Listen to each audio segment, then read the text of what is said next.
जय हिंद आप सभी का हमारे यूट्यूब चैनल पर बहुत बहुत स्वागत है। आज की वीडियो में कालिदास स्पेशल बोल सकते हैं। कालिदास से संबंधित महत्वपूर्ण प्रश्न है जो कि परीक्षाओं को ध्यान में रख करके मैंने बनाया है। तो अगर वीडियो पसंद आए तो वीडियो को लाइक करके चैनल को सब्सक्राइब कीजिएगा और शेयर भी कीजिएगा। चलिए पहले प्रश्न को देखते हैं।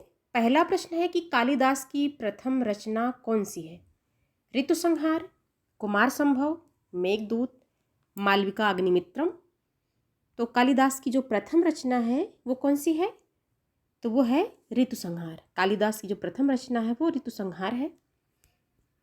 अगला प्रश्न है कि रघुवंशम में कितने सर्ग हैं? 17 सर्ग, 19 सर्ग, 25 सर्ग, 22 सर्ग। तो रघुवंशम में कितने सर्ग हैं? रघुवंशम में 19 सर्ग हैं। तो दूसरे प्रश्न का जो दूसरा वाला ऑप्शन है वो सही है। अगला प्रश्न है कि निम्नलिखित में से कालिदास का प्रथम नाटक कौन सा है? विक्रमोर्वशीय, मालविका अग्निमित्र, अभिज्ञान शाकुंतल। इनमें से कोई नहीं। तो कालिदास का जो प्रथम नाटक माना जाता है वो कौन सा माना जाता है? तो वो मालविका अग्निमित्र माना जाता है। कौन सा माना जाता है? मालविका अग्निमित्र। यानी कि तीसरे प्रश्न का जो दूसरा वाला ऑप्शन है वो सही है। अगला प्रश्न है मालविका अग्निमित्रम में कितने अंक हैं? 2 हैं, 5 हैं, 4 हैं कि 8 हैं? तो चौथे प्रश्न का जो राइट ऑप्शन है वो कौन सा है? तो चौथे प्रश्न का जो राइट ऑप्शन है वो दूसरा है। मालविका अग्निमित्र में टोटल 5 अंक हैं। अगला प्रश्न है कि तारकासुर का वध कुमार संभव के किस सर्ग में वर्णित है? सर्ग 12 है, सर्ग 15 है, सर्ग 17 है, सर्ग 18 है। तो पांचवें प्रश्न का जो राइट ऑप्शन है वो कौन सा है? तो वो है तीसरा। तारकासुर का जो वर्णन है वो कुमार संभव का जो 17वां सर्ग है उसमें वर्णित किया गया है। अगला प्रश्न है कि मेघदूत की विधा क्या है? मेघदूत क्या है? नाटक है, गीत काव्य है, कहानी है, उपन्यास है? तो छठवें प्रश्न का जो राइट ऑप्शन है वो कौन सा है? तो छठवें प्रश्न का जो राइट ऑप्शन है वो ऑप्शन 2 है। मेघदूत जो है ये एक गीत काव्य माना जाता है। अगले प्रश्न को देखते हैं। सातवां प्रश्न है कि ऋतुसंहार में कितने ऋतुओं का वर्णन है? 5 ऋतुओं का, 6 ऋतुओं का, 9 ऋतुओं का, 7 ऋतुओं का? तो ऋतुसंहार में कितने ऋतुओं का वर्णन है? तो ऋतुसंहार में 6 ऋतुओं का वर्णन किया गया है। तो सातवें प्रश्न का जो राइट ऑप्शन है वो जो है दूसरा है। अगला प्रश्न है कार्तिकेय के जन्म का वर्णन कालिदास के किस रचना में है? ऋतुसंहार, मेघदूत, कुमार संभव, अभिज्ञान शाकुंतलम। तो कार्तिकेय के जन्म का जो वर्णन किया गया वो कालिदास के किस रचना में है? तो वो कालिदास के कुमार संभव में है। तो आठवें प्रश्न का जो राइट ऑप्शन है वो क्या है? थर्ड है। अगला प्रश्न है कालिदास ने कितने महाकाव्य की रचना की? 2, 5, 6, 3।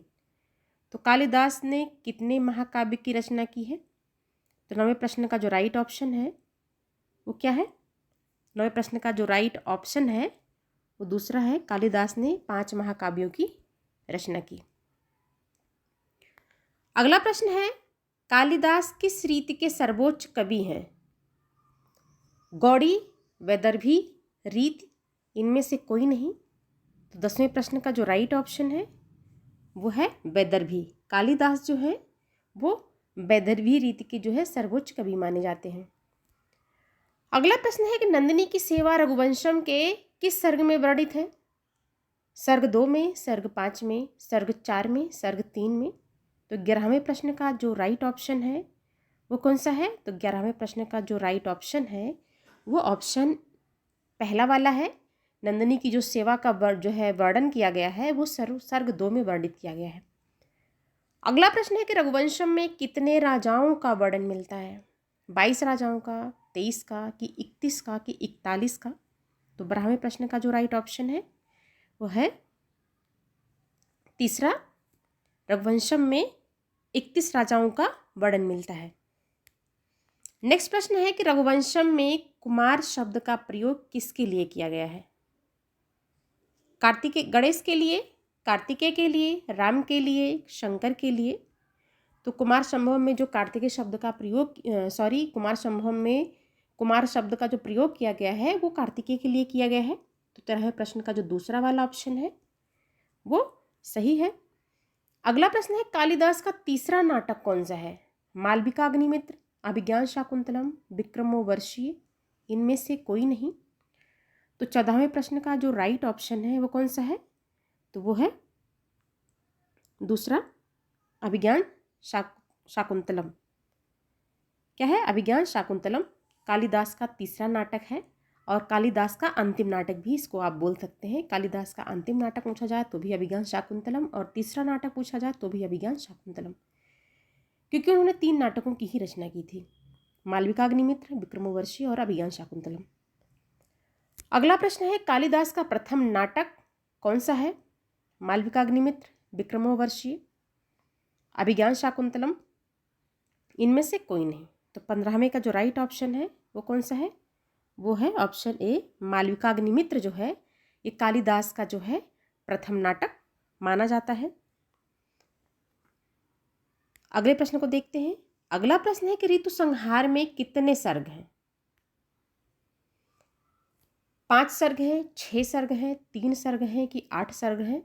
तो 16वें प्रश्न का जो राइट ऑप्शन है वो कौन सा है?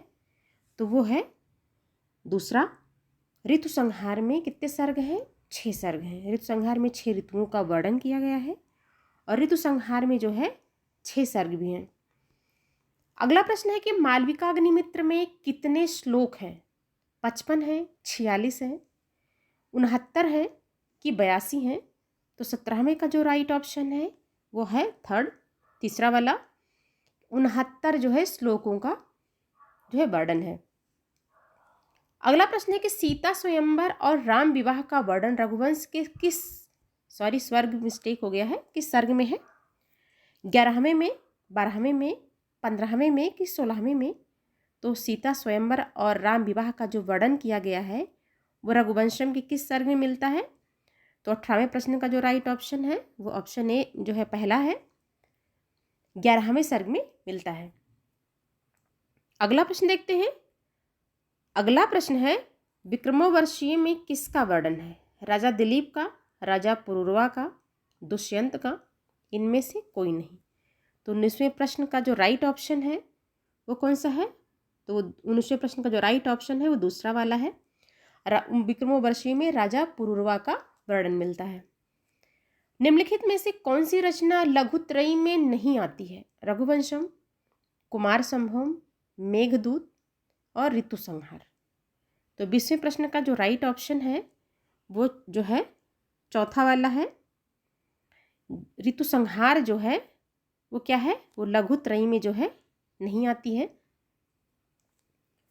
अगला प्रश्न है रघुवंशम किसकी रचना है? व्यास की, भरत मुनि की, कालिदास की, चाणक्य की? तो रघुवंशम किसकी रचना है? वो आपको पता है कि रघुवंशम जो है वो कालिदास की रचना है।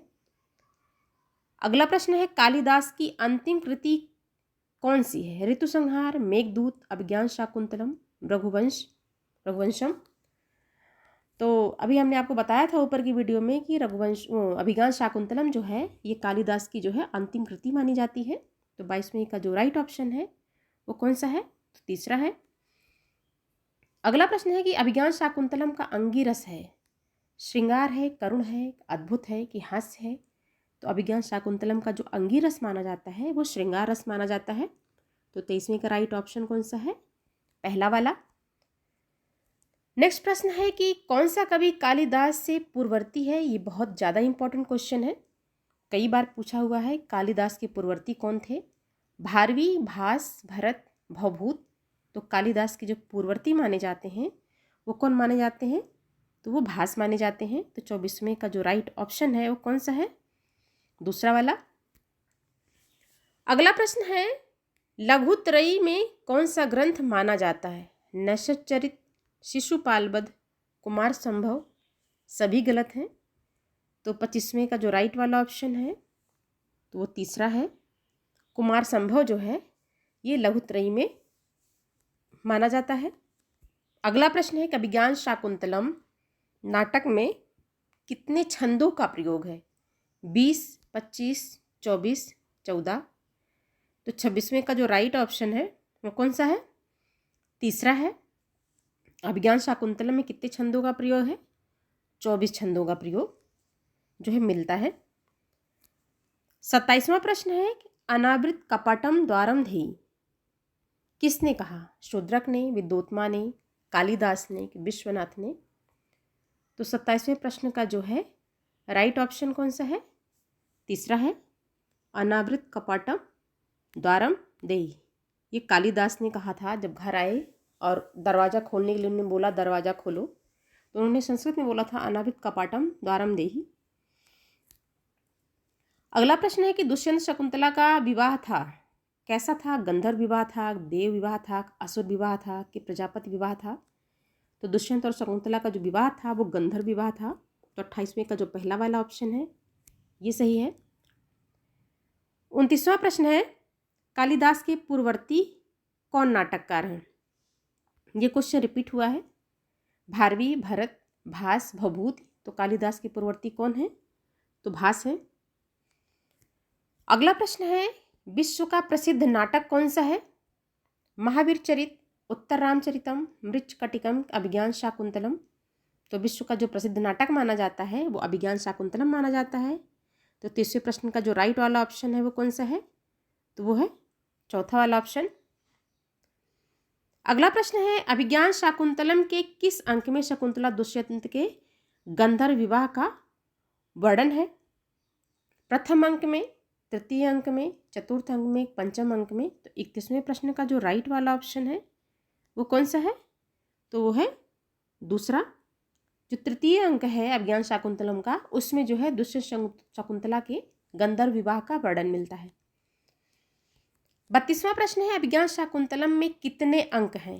5 हैं, 3 हैं, 8 हैं कि 7 हैं? तो 32वें का जो राइट ऑप्शन है वो चौथा वाला है। अभिज्ञान शाकुंतलम में टोटल 8 अंक हैं। अगला प्रश्न है विक्रम वर्षीय में कितने अंक हैं? 5, 7, 6, 4। तो जो विक्रमोर्वशीय है इसमें कितने अंक हैं? तो इसमें जो है कितने अंक हैं? तो इसमें 5 अंक हैं। 33वें का जो राइट वाला ऑप्शन है वो पहला है। विक्रमोर्वशीय में 5 अंक हैं। अगला प्रश्न है कि भरत मुनि द्वारा उर्वशी को शाप विक्रमोर्वशीय के किस अंक में वर्णित है? प्रथम अंक में, द्वितीय अंक में, तृतीय अंक में, चतुर्थ अंक में? तो 34वें प्रश्न का जो राइट वाला ऑप्शन है वो तीसरा है। जो विक्रमोर्वशीय का जो तृतीय अंक है उसमें जो है भरत मुनि द्वारा जो है उर्वशी को जो श्राप दिया गया था वो विक्रमोर्वशीय के तृतीय अंक में उसका वर्णन मिलता है। अगला और आखिरी प्रश्न है अभिज्ञान शाकुंतलम के किस अंक में शकुंतला और दुष्यंत के मिलन का वर्णन है? प्रथम अंक में, तृतीय अंक में, पंचम अंक में, सप्तम अंक में? तो 35वें का जो राइट वाला ऑप्शन है वो कौन सा है? तो चौथा है। सप्तम अंक जो है यानी अभिज्ञान शाकुंतलम का जो सबसे आखिरी वाला अंक है, क्योंकि अभिज्ञान शाकुंतलम में 7 अंक है, तो जो सबसे आखिरी अंक है उसमें जो है शकुंतला और दुष्यंत के मिलन का जो है वो वर्णन मिलता है। इस प्रकार से जो है अब कालिदास से संबंधित जितने भी महत्वपूर्ण प्रश्न थे और टीजीटी पीजीटी लेवल के बहुत ही महत्वपूर्ण प्रश्न हैं ये, वो कंप्लीट हुए। तो वीडियो अगर पसंद आई हो तो वीडियो को लाइक कीजिएगा और कमेंट बॉक्स में ज़रूर बताइएगा कि आपको हमारी वीडियो कैसी लगी। धन्यवाद।